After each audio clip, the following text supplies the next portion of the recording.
Sejam todos muito bem-vindos ao nosso Donos da Bola do Rio de Janeiro.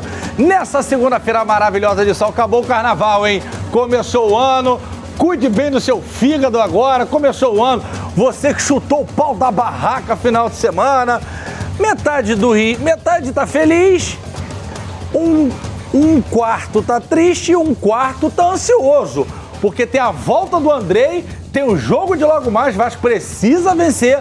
Depois da macetada do Volta Redonda ontem, passou inclusive o Botafogo na tabela. O Mengão tá rindo à toa, macetou o Botafogo com sub-20. Botafogo, que a gente vai falar muito isso aqui hoje. Eu fiquei aqui, tô iludido com o Fogão. Alô, Luiz Castro. Pô, são 5 expulsos em 2 jogos, 2 clássicos, os mais experientes. Não é a garotada que tá sendo expulsa, pô. São os caras mais experientes. Então, muita coisa pra gente falar aqui. Teve polêmica, pessoal pedindo pênalti, torcedor do Flamengo pedindo pênalti no Mateusão, torcedor do Botafogo pedindo pênalti no Matheus, então, no menino Matheus. Muita coisa pra gente falar. Teve ingredientes de clássicos, né? Pô, sub-20, pô. O menino que fez gol não tem nem título de eleitor ainda, pode nem dirigir, pô. E os velhos sendo expulsos, brigando dentro de campo, querendo bater no juiz. E outra coisa, tava conversando com o Índio, o árbitro, que tá sempre aqui com a gente, nosso parceiro. Eu lembro que em 2000 e alguma coisa, o Luiz Fabiano fez um lance igual do Tiquinho. Acho que o Índio deu mais um pouquinho lá. Tomou, se eu não me engano, 8 jogos pelo STJD. Aí agora ele estava tentando, como é que chama quando o jornalista... Apurar.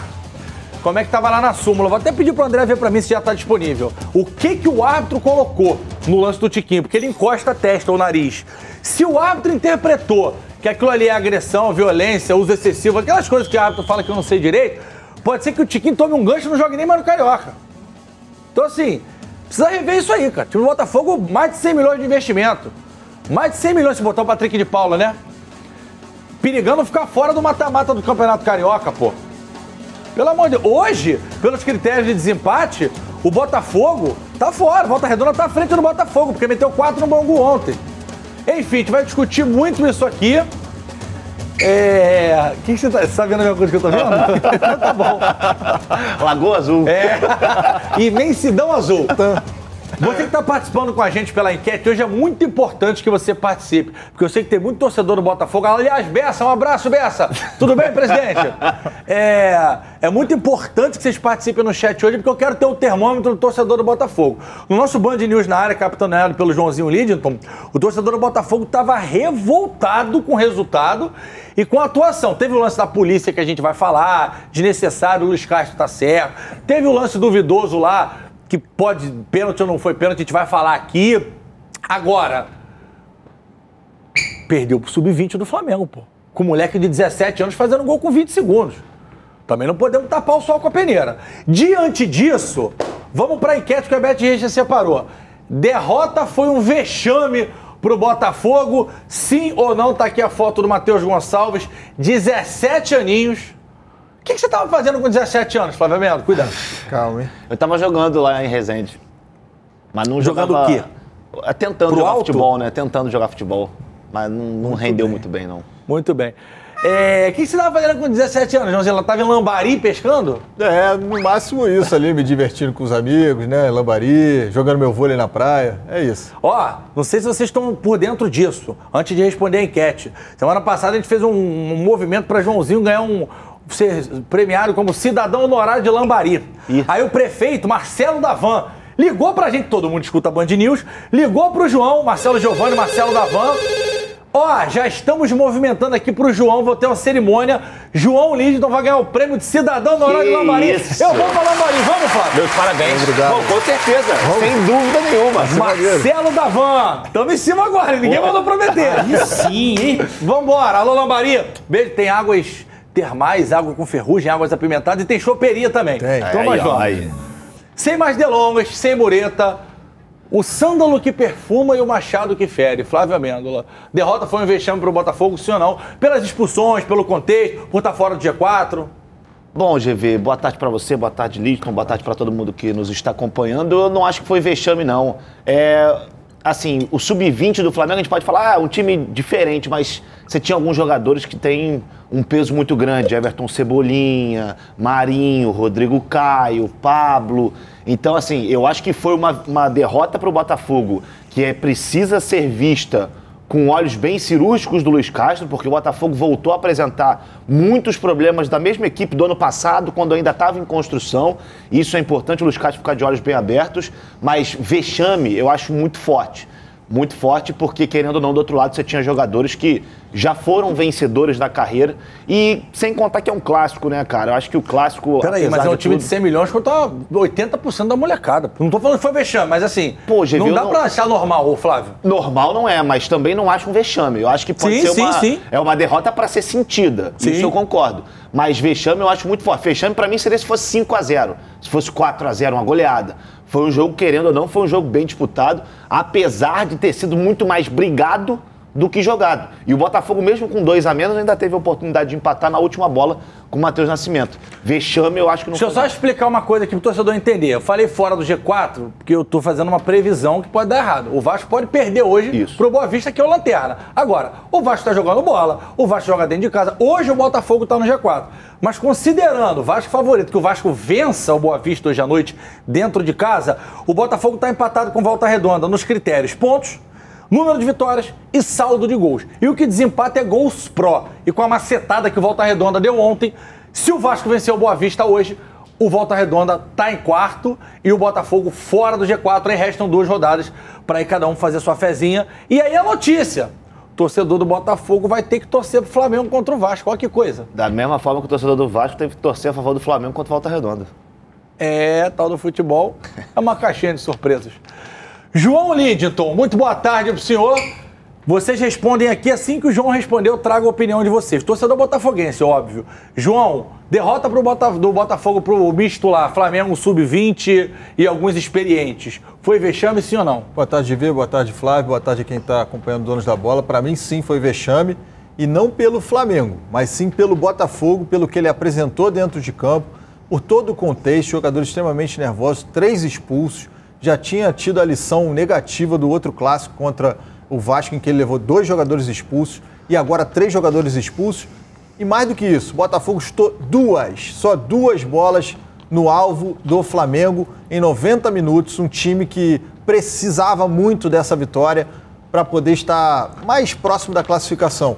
Eu considero vexame projetando o que o Botafogo tem por vir, que é a possibilidade de perder a vaga no G4. E para mim, o Botafogo ficar de fora do G4 é um vexame, e é um vexame por causa desse jogo aí. Seus óculos estão limpinhos, estão em dia? Então lê ali pra gente na tarjinha que tá lá da galera de casa, ó. Derrota foi um vexame pro Botafogo, a galera tá dizendo sim, 78% mas também tem muito contra secador, 22%, né? não. Tem muito rubro-negro votando sim. Mas faz parte, né? Assim, a gente precisa entender que na bola faz parte da zoação. Por exemplo, o Flamengo perdeu pro Al-Hilal. O nosso Marcos Lacerda, da Band News, chefe de redação, né? Isso. É botafoguense. Ele entrou no nosso programa, avacalhou. Corneta, sacaneou, zoou, brincou com a gente. Aí ficou lá, cadê o Flamengo? Cadê o Malvadão? Real Madrid pode esperar. Aí hoje de manhã, a gente chegou pra fazer o programa, a gente ligou pro Lacerda. Aí ele mandou um áudio pra gente, ó. Lacerda? Oi, Lacerda. Ô, Lacerda. É a zoação. Aí. É isso. Faz parte. É isso. E ele já prometeu. Se o Flamengo perder terça-feira no Maracanã pro Del Valle... Amanhã. Quarta-feira eu trago um engradado de suco pra zoar vocês.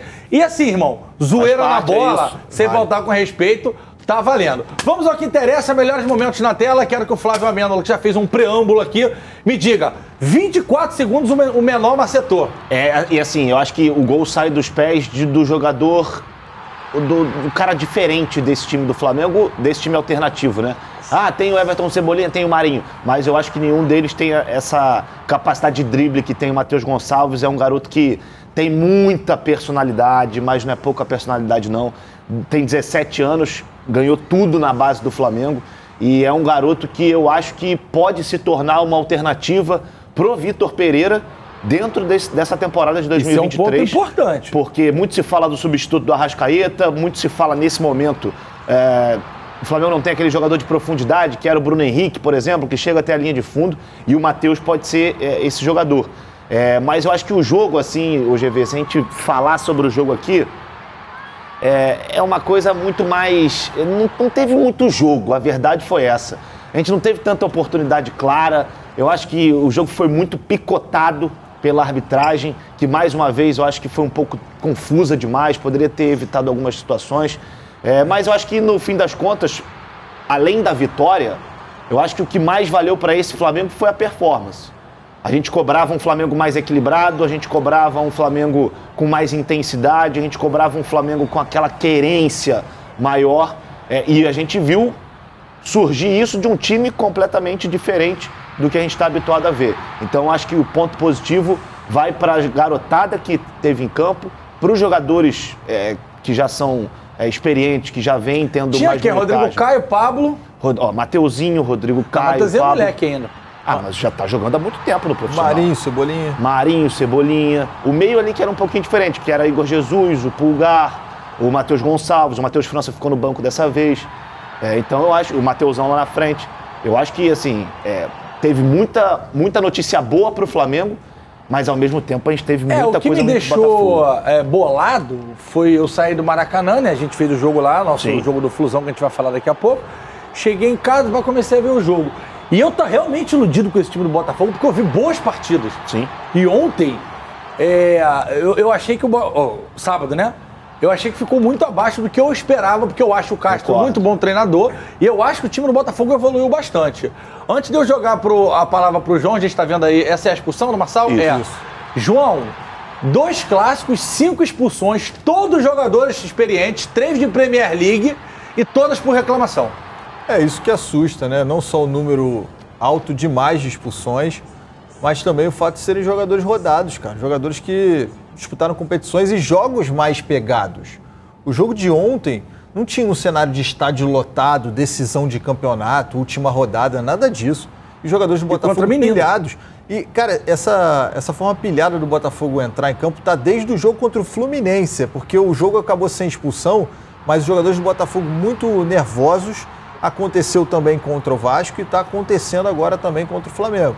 Já até teve um ouvinte nosso lá na Band News que fez um ponto muito interessante, legal a gente trazer aqui. Ele falou, cara, sim, jogos nos clássicos do Campeonato Carioca, o Botafogo está sentindo, imagina uma Sul-Americana contra um time argentino. Um Brasileirão. Copa do Brasil. Pegado lá contra o Palmeiras em São Paulo, imagina o Atlético Mineiro. Então, eu acho que o Luiz Castro precisa dar uma conversada com a galera, porque quando você toma o primeiro vermelho, já tá errado, né? Já é um erro, você tá dando mole e tal. Agora, você tá vendo que seu time tá com a menos. Você tem que baixar a bolinha. Você já não pode ir um pouquinho mais forte para cima do juiz, porque você sabe que o juiz dá cartão.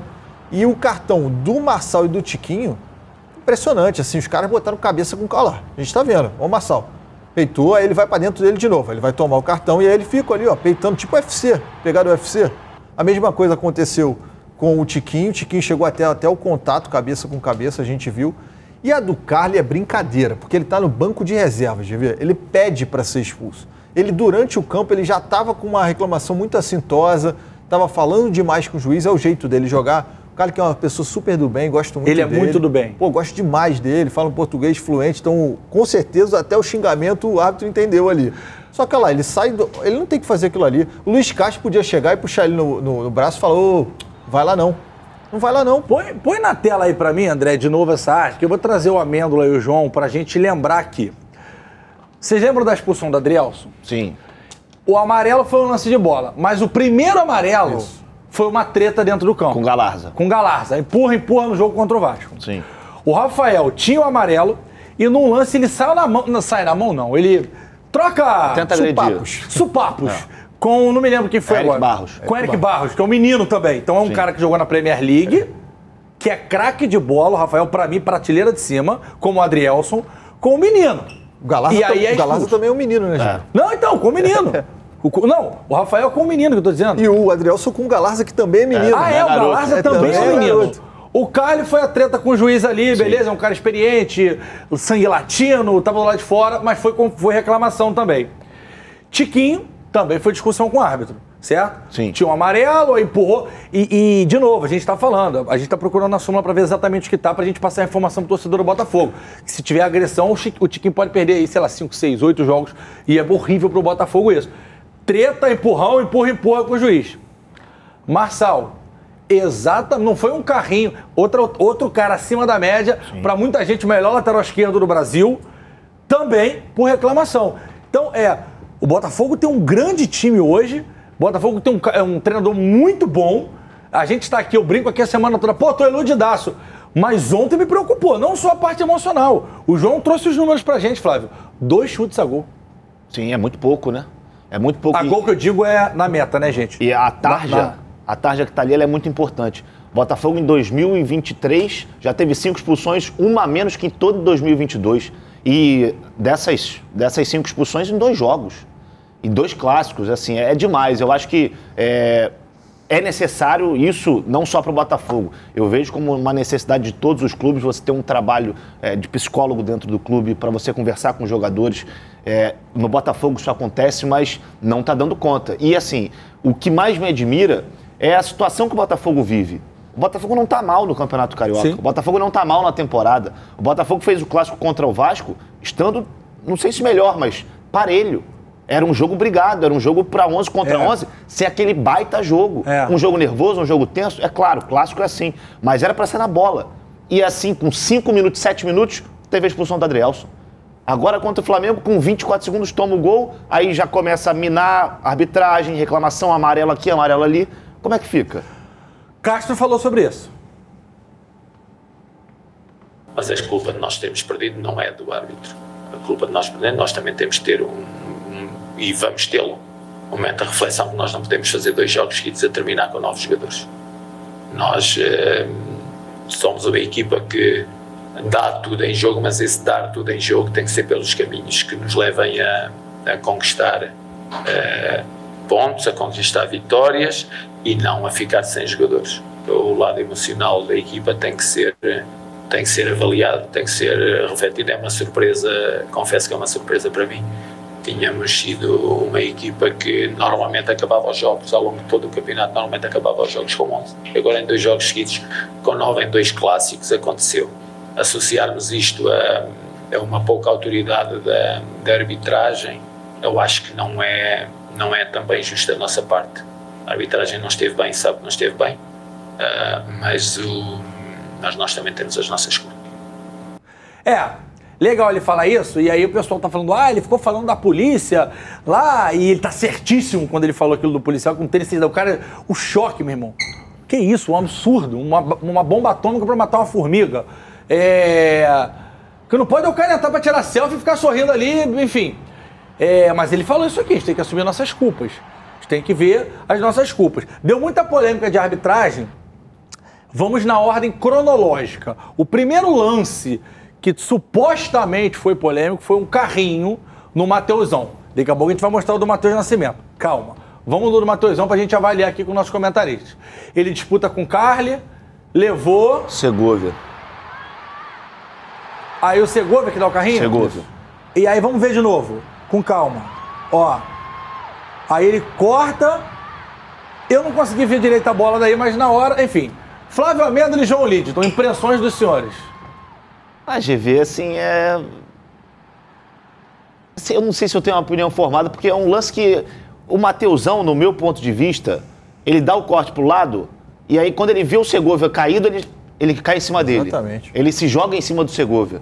Ele prefere não dar andamento na jogada, porque talvez ela não tivesse mais para onde ir, e ele prefere cair.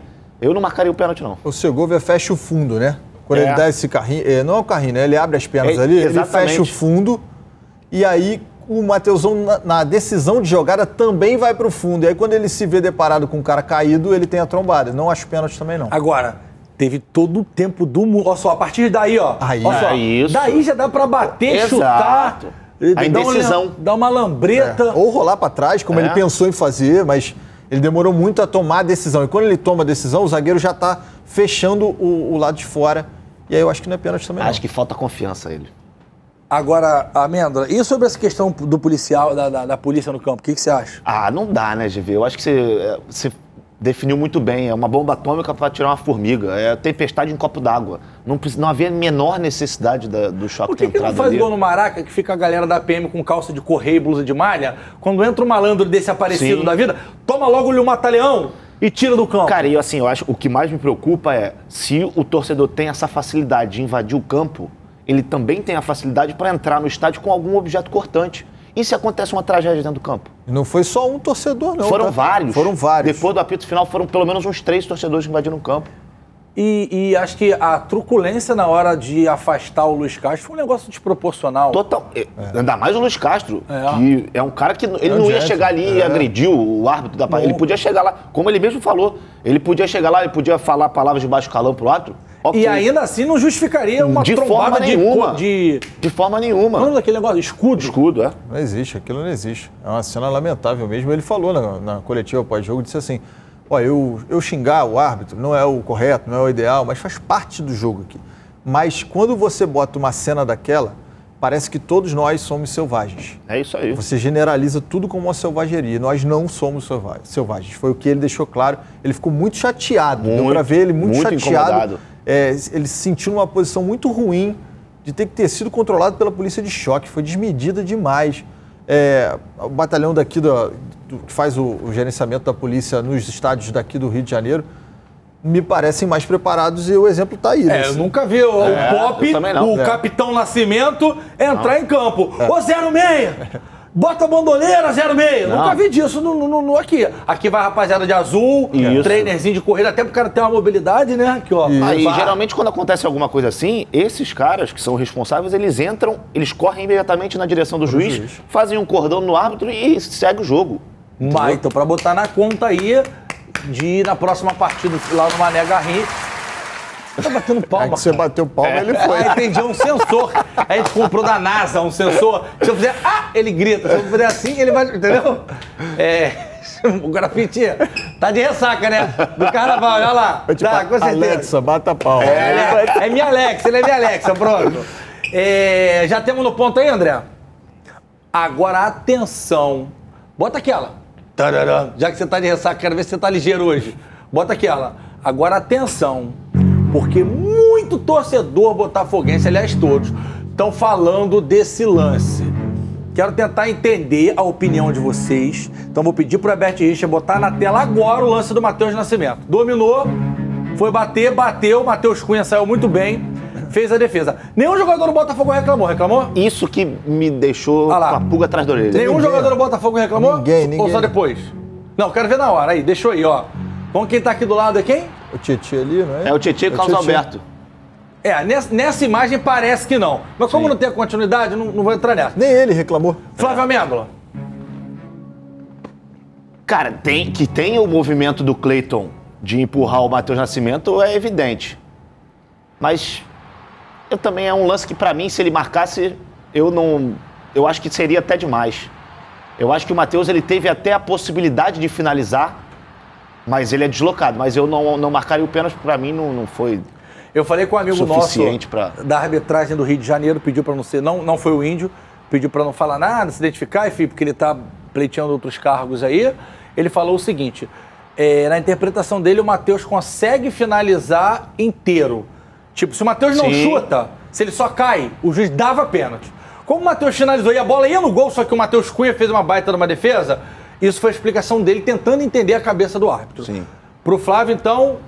Eu vou te falar, eu acho que o empurrão do Cleiton ajuda ele a finalizar. Chegar na bola. Exatamente, porque ele não chegaria, eu acho. É porque ele deixa a bola escapar um pouco. Isso. O Cleiton deu mole, tá? Deu mole. Um juiz mais de olho aberto ali, que queira, rigoroso, dar o pênalti, podia até dar, porque tem um movimento, esse movimento quebra um pouco o Cleiton. Mas é garoto, ainda precisa aprender um pouquinho mais. Ele deu mole, era o finalzinho do jogo. Último lance. Só que essa adiantada do Matheus Nascimento já faz com que ele não chegue todo ali, ó, tá vendo? E aí o empurrão dá realmente um impulso para ele poder dar esse carrinho na bola. Não marcaria pênalti também, não. Flávio não marcaria, João Liston também não. Não, nenhum dos dois. Nem o Matheus ou nem esse. Pronto, assunto encerrado. Para nossos comentaristas não foi pênalti. Para muita gente não foi pênalti também, assim como para vocês também não daria o do Matheusão. A galera ali daria. Então, assim, vai ficar essa discussão. Tinha VAR, enfim. Mais um capítulo da arbitragem brasileira. Flamengo venceu com a mistura da garotada com os experientes. Amanhã tem um grande desafio pela frente, que é o Independiente Del Valle. O Flamengo perdeu no jogo de ida de 1-0. Amanhã no Maracanã precisa vencer por 2 gols para ganhar o título da Recopa Sul-Americana e comemorar um dos seus tantos títulos disputados até agora. E ela já Mudou de campeonato, agora tem que ser a bola da Recopa. E ela já tá prontinha, nossa Tati Tavares, para trazer todas as informações, não do malvadinho de ontem, mas do malvadão que joga amanhã. Tati, os desfalques, quem tá confirmado, quem tá fora, quem tá no DM, quem não voltou de férias ainda. Boa tarde. Oi, GV, Flávio, Johnny, boa tarde para vocês, boa tarde a todos. Antes da gente falar dos desfalques, enfim, de quem está confirmado, queria bater um papo com vocês, porque aqui no Donos da Bola eu gosto da resenha, né? E vocês estavam comentando sobre o clássico, Flamengo e Botafogo, lembrando que o técnico Vitor Pereira não foi a campo, ele perdeu o voo, né? Porque sábado teve um treinamento no Ninho do Urubu. Ele ficou até tarde no treinamento, segundo a assessoria do clube, e logo depois ele não conseguiu chegar no aeroporto porque estava rolando bloquinho de carnaval, muitas interdições. E aí surgiu uma foto ontem, né? Começou a viralizar ontem nas redes sociais, do Vitor Pereira na praia. Não sei se a produção tem a foto aí para botar na tela. Não sei se o traje era o mais adequado, né? De tênis ali na areia, mas resolvi trazer aí para a gente conversar, falar um pouquinho sobre isso. Queria saber a opinião do GV, porque o GV é um cara que entende de moda, sempre usa uns tênis aí bem descolados. Quero saber o que você achou, GV, antes da gente começar a falar.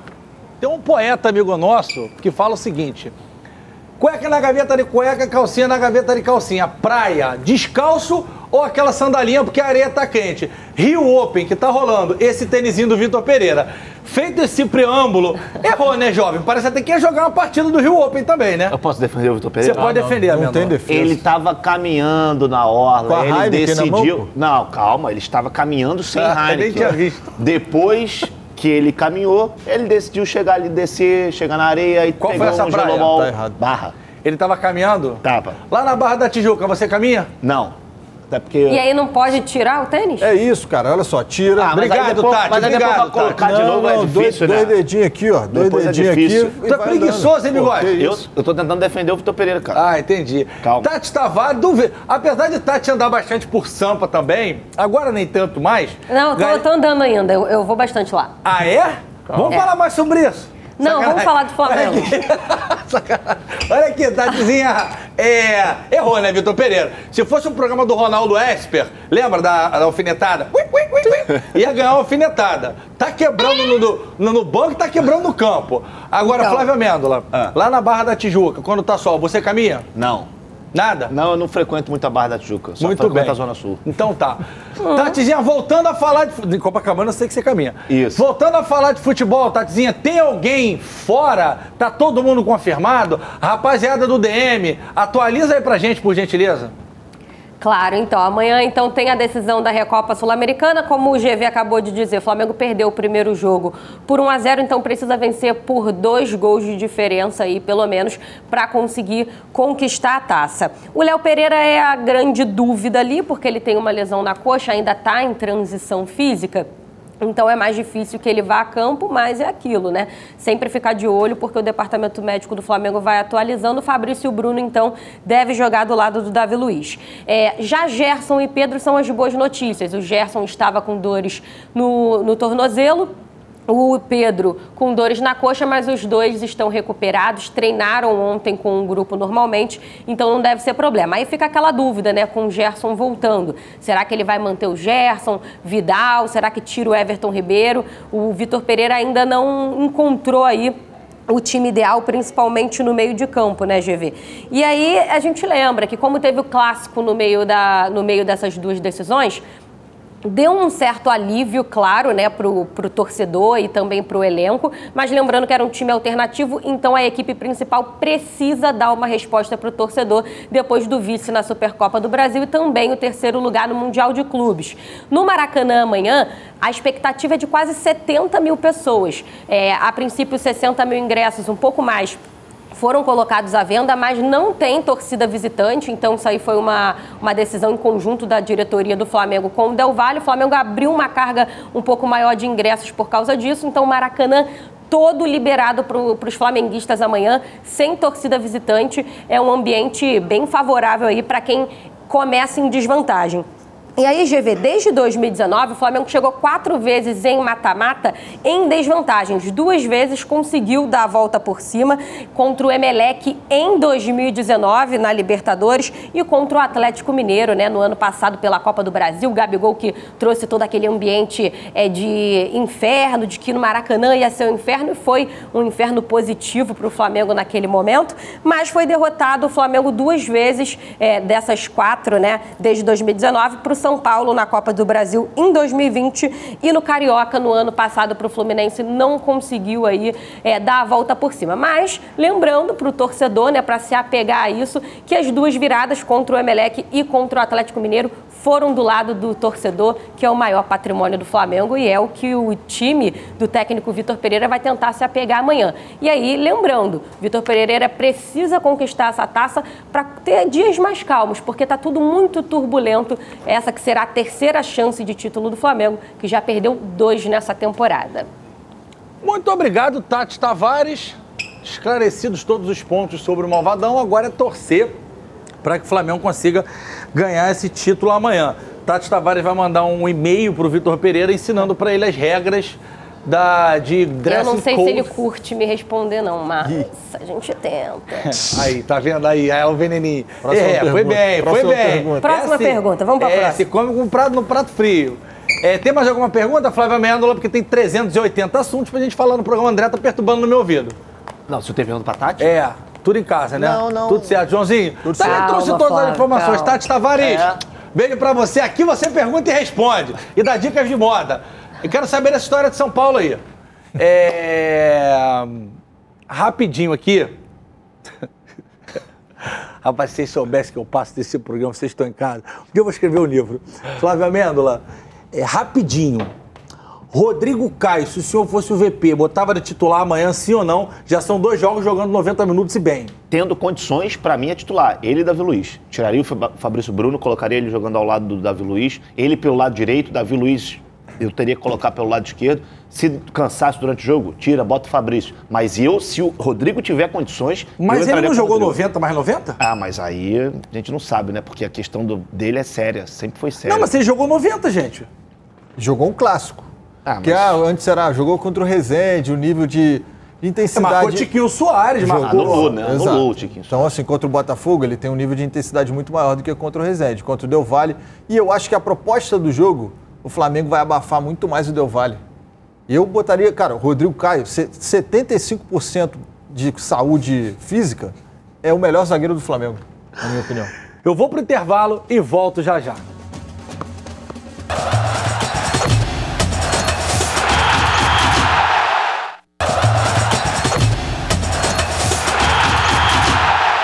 Voltamos e a dica da semana é aquele filme, sabe qual é o nome? Lagoa Azul. Lagoa Azul, ou Imensidão Azul, pra você que tá em casa, imperdível. Beth, a gente acabou de sugerir aqui pra gente. Bom, Fluminense, você gosta, né, João? Fluminense 3-0, primeiro tempo foi meio truncado, mas no segundo tempo ele, o homem do L de Lourenço, Germancano, brocou 2 e resolveu o Fluminense. Aí depois, Joãozinho, teve uma pintura desse homem aí, né? Do Keno. Coisa linda, né? Parece que o Fluminense tem a obrigação de fazer um golaço por rodada. E na mesma baliza, o Nino Flávio teve lá, viu? Foi testemunha do que aconteceu de perto. Que belo gol do Keno. Importante para ele, porque é o primeiro gol do Keno com a camisa tricolor. Sai um pouquinho da suruca, ele estava um pouco agoniado com isso. A torcida do Fluminense espera muito do Keno. Mas até agora ele não estava conseguindo entregar tudo que ele pode entregar. É lógico que esse gol pode ser esse abrir a porteira do Keno na temporada. E o Cano dispensa comentários, cara. Esse gol do Cano faz ele só aumentar os recordes dele, os números impressionantes que ele tem com a camisa tricolor. Já são 51 e 77. E foi legal, né, que ele bateu um papo contigo, né, Flávio? Falando da questão da filha. Porque vem aí mais uma herdeira, né? Da geração de Elis. O engraçado que você falou... Tá batendo recorde, né? Segue batendo recorde, se tornou o 6º maior artilheiro da história do Fluminense, estrangeiros, né? Entre os estrangeiros no século. E ele falou que está procurando um nome para a filha, que vai ser filha. É isso aí. Vai ser do sexo feminino. Falou que vai ser carioca, vai nascer no Rio de Janeiro. Maneiro. E pro pessoal mandar sugestões. Laura, nome lindo. Eu botei essa sugestão no meu... Lindo. No meu Instagram. Essa sugestão não. essa pergunta no meu Instagram. Muita gente falou, Laura, Larissa, Luísa. Nomes, opções não faltam para o Germán, da mesma forma que não faltam opções para ele dentro de campo, né? Duas menções aqui. Pro Mota, que apesar de tomar 3 gols, foi muito bem na partida, goleiro da Portuguesa. Sim. Essa bola do André, ó. Desviou ainda. E ela caiu, tava atrás do outro gol. Ela fez assim. O pessoal falou na transmissão que tu comentou. Como se eu tivesse pego alguma coisa, né? Mas se fosse eu, era gol direto, eu não ia nem ver a bola. E o Fábio que pegou uma bola do Romarinho, que completara 200 jogos, que a bola fez assim, parecia um elevador. Eu vi também ali do cantinho uma defesa incrível do Fábio. Agora, tu tava na transmissão, né? Tava. Que no outro jogo eu falei, Cano tá com facão afiado. Aí o Cano, pimba 13, eu fiquei grandão, né? O chefe mandou mensagem lá de São Paulo, né? Aí ontem eu falei, vira aí pra ele, Paulo, filma o Cano ali. Cara, a bola na linha da pequena área, o Cano chutou com um popô no pé aqui, a parte de trás, perdeu, ao vivo. Aí eu falei, tu me derruba. Mas aí o cara vai lá no campo e faz 2. Não, e o jogo tava enroscado, cara. Foi esse gol aí, foi do Lima, né? Foi do Lima, exatamente, tirou o gol cara. do Lima, cara. A bola o árbitro deu para o Cano. Eu gostei porque... na Betano tinha uma super odd. Como é que foi essa frase? O árbitro deu gol. Eu tentei te ajudar, cara. Fala da odd, desculpa, João. Tinha uma super odd na Betano para que o primeiro gol da partida fosse do Germán Cano. Tava boa, tá? A odd. Aí eu falei, vou dentro. Botei lá a minha fezinha. E aí, quando explodiu a bola no gol, eu falei, putz, gol do Lima. Aí eu vejo o cara saindo fazendo o L, eu falei, opa, fez o L, eu faço também. E aí foi pro Cano. Deu então já sabemos, Flávio, quem vai pagar no Gabiru hoje. No mínimo, né? Aquela bifão camelanesa. Na conta do Cano, na conta do Cano. Vamos, tem muito elemento aqui pra gente falar. Bom, quero ver já rodamos o MM todo, né? Quero ver o Diniz falando sobre o jogo. Vamos ver o Diniz. O Fluminense, os 20 primeiros minutos, jogou muito bem hoje. Muito bem mesmo. A gente estava atacando e sem chance praticamente de sofrer, só tinha um time que podia fazer gol. Estava muito dentro daquilo que a gente tinha treinado. Depois, o jogo, aí dos 20 minutos até o final do primeiro tempo, o jogo mudou. A gente acabou perdendo um monte de bola, cedemos alguns contra-ataques perigosos. E aí eu concordo que nessa parte dos 15, 20, depois para frente, a gente acabou oscilando. E aí no segundo tempo foi melhor. Quanto ao Volta Redonda, por exemplo, a gente fez um bom primeiro tempo lá, teve muita dificuldade no jogo, um jogo parecido com esse, e no segundo tempo a gente tomou o gol logo no início e é um time também bem treinado, e a gente teve muita dificuldade naquela partida para poder penetrar, que hoje a gente não teve no segundo tempo. Mas isso tem a ver também, discordando um pouquinho da sua segunda pergunta, já acho que esse tempo que a gente teve fez o Fluminense fazer até agora a nossa melhor partida taticamente do campeonato. Eu acho que a gente jogou mais dentro do nosso padrão, nós jogamos 20 minutos iniciais bem, depois no segundo tempo a gente jogou, teve momentos de muita lucidez com a entrada do André na zaga, porque é difícil jogar com uma equipe como eles vieram, e a gente foi produzindo, fizemos 3 gols e podíamos ter feito mais no segundo tempo e a gente não cedeu quase nada. Então, gostei de uma palavra aí, o Joãozinho, padrão, buscando o nosso padrão. Eu acho que o grande calcanhar de Aquiles, pelo menos pro torcedor, é que o Fluminense às vezes vai muito bem e eles fazem uns jogos bem ruins. Você acha que esse jogo aí deu uma tranquilidade pro torcedor tricolor para essa reta final de Carioca?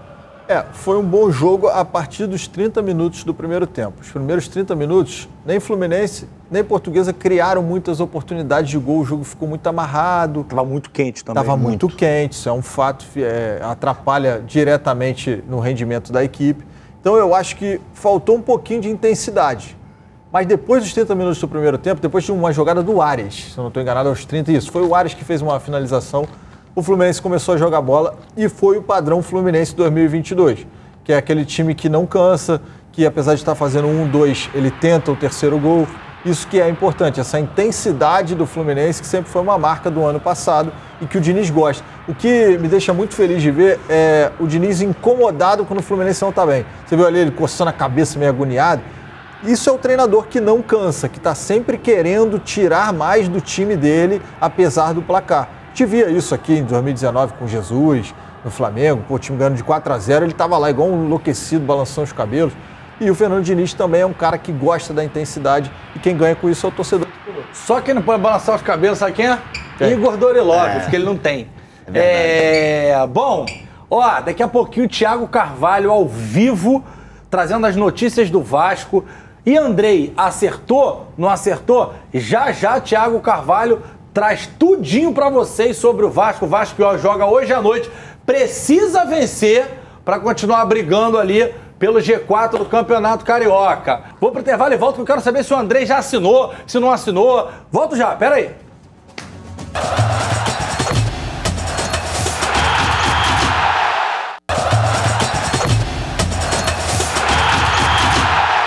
Ó, vou cantar a música e vocês vão saber do que eu tô falando. Lê, lê, lê, lê, lê, lê, lê, lê. O primeiro não foi dele, não. Mas ele deu assistência. Deu assistência. Foi o Pedrinho, ó. Isso. Ó, olha, Volta Redonda meteu 4-0 no Bangu em Moça Bonita.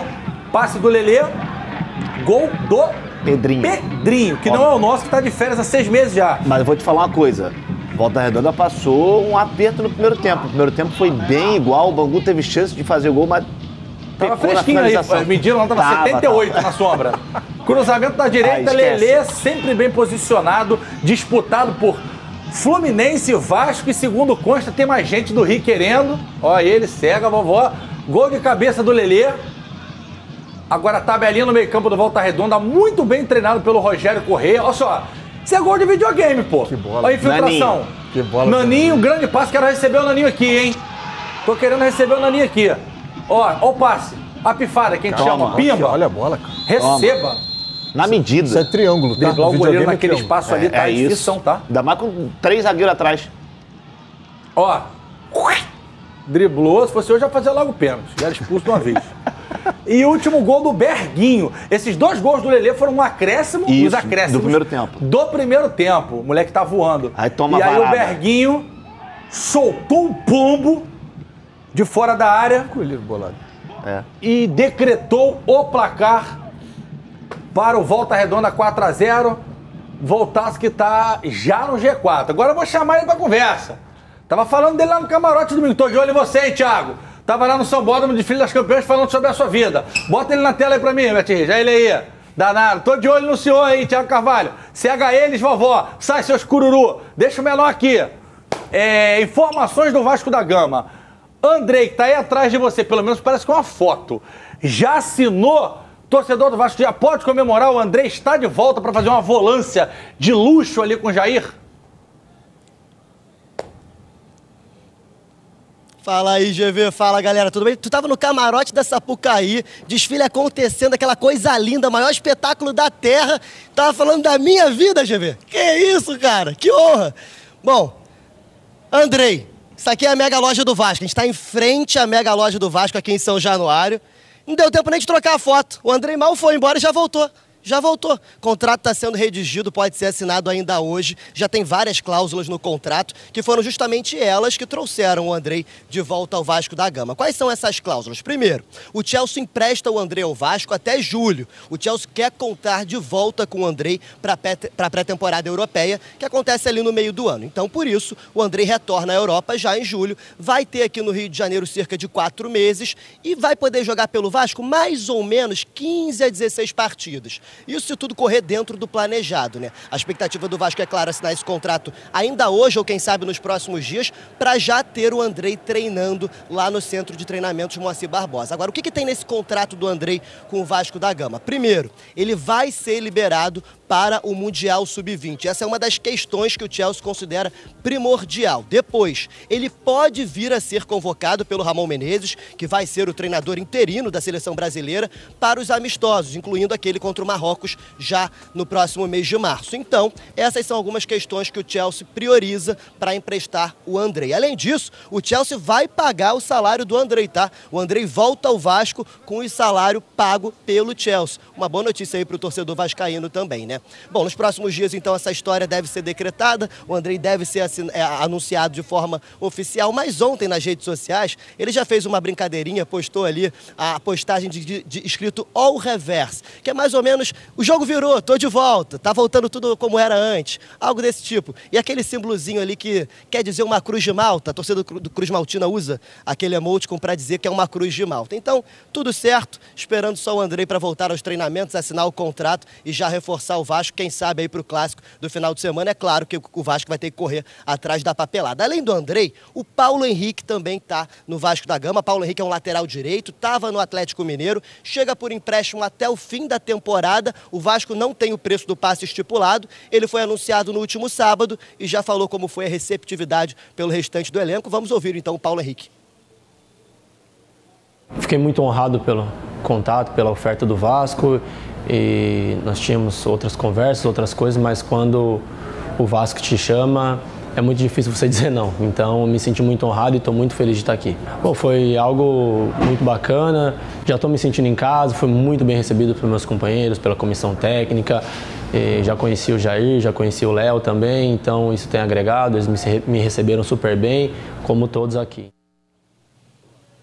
Bom, Paulo Henrique é o 12º reforço do Vasco para essa temporada de 2023. Agora vamos falar de futebol, né? Porque mais tarde tem bola rolando aqui em São Januário. 7h30, o Vasco enfrenta o Boa Vista. Lembrando que o Boa Vista é o lanterna da competição. Apenas 2 pontos somados. Leandrão tem vários problemas para hoje. 4 jogadores suspensos. E o Vasco precisa da vitória. Por quê? O Vasco tem 14 pontos, é o 5º colocado. Mas o Vasco estava dentro do G4. Com a vitória do Volta Redonda contra o Bangu por 4-0, o Volta Redonda voltou a entrar no G4, empurrando o Vasco para a 5ª posição. Então, uma vitória do Vasco hoje aqui em São Januário faz com que o Vasco recupere a vaga dentro do G4, ultrapasse o Volta Redonda e também o Botafogo e pode terminar a noite na 3ª posição da Taça Guanabara. Além disso, o time deve ser o mesmo daquele que enfrentou o Trem no meio da semana pela Copa do Brasil, goleou por 4-0. A única dúvida do Barbieri é o meio de campo. O Alex Teixeira começou como titular naquela partida, fez um bom jogo, mas no segundo tempo o Nenê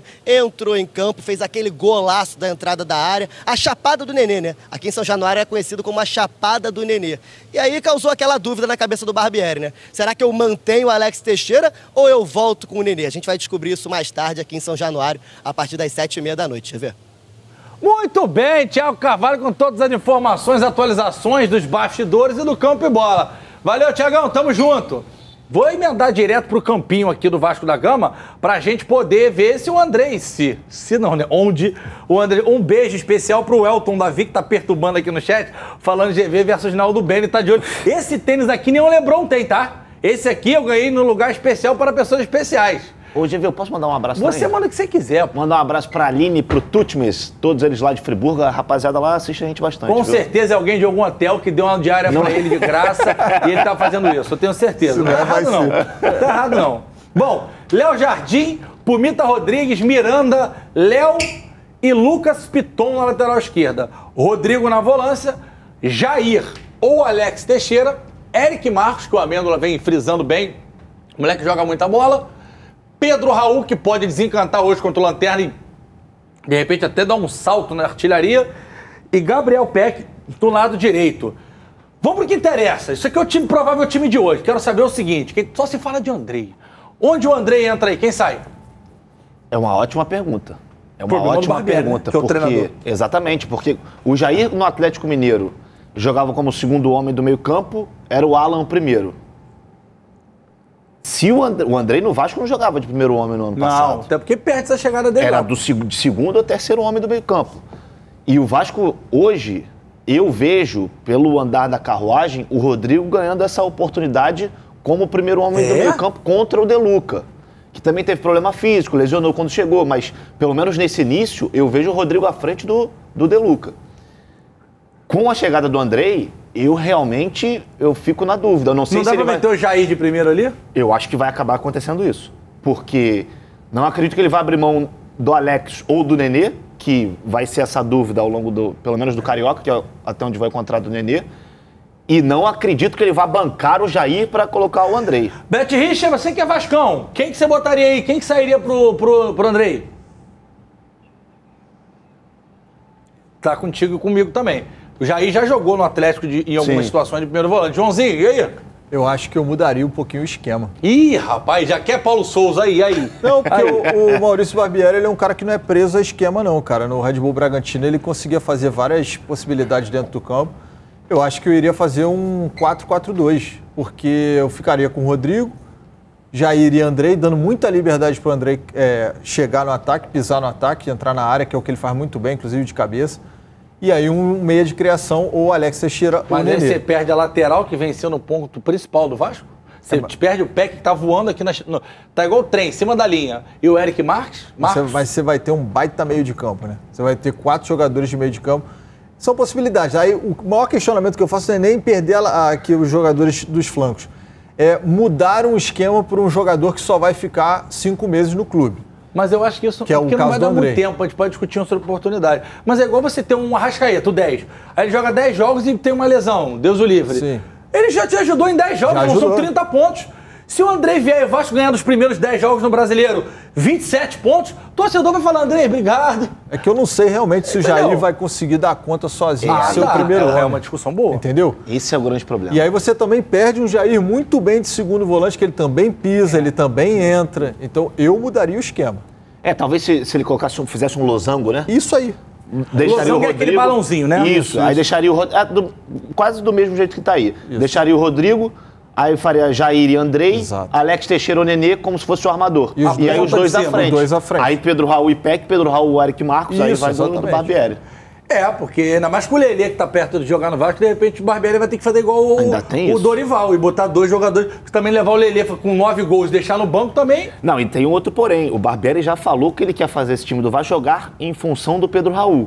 E aí eu entendo a ideia do Barbieri, que nesse primeiro momento era um 4-3-3, porque o Pedro Raul é um centroavante alto, que tem a bola aérea. Qual a melhor possibilidade de bola chegando pro Pedro Raul? Pelos lados do campo. E o Campinho sabe disso, que olha onde tá a bola. Com ele. Moleque! E ele vai brocar hoje, hein? E vai brocar hoje. Hoje é contra o Laterna. Hoje é o dia dele. Joãozinho, tamo junto. Deixa eu ver. Espíndola. Flávio Amena, tamo junto. Galera, amanhã a gente volta trazendo tudo que você precisa ver sobre esse jogão do Vasco de logo mais. E esquentando já a decisão do Flamengo. Haja coração, cega a todos eles. Ai, meu coração.